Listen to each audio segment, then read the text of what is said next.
This is Mr. Chua, slacking at the office as always. You have to say he's quite good at it, right?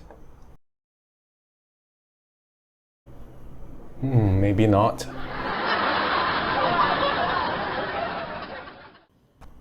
Now let's watch it again.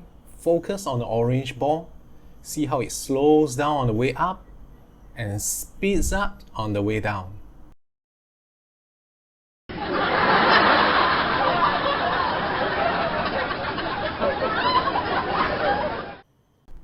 Now, question for you. Comparing the deceleration on the way up and the acceleration on the way down, which one is larger?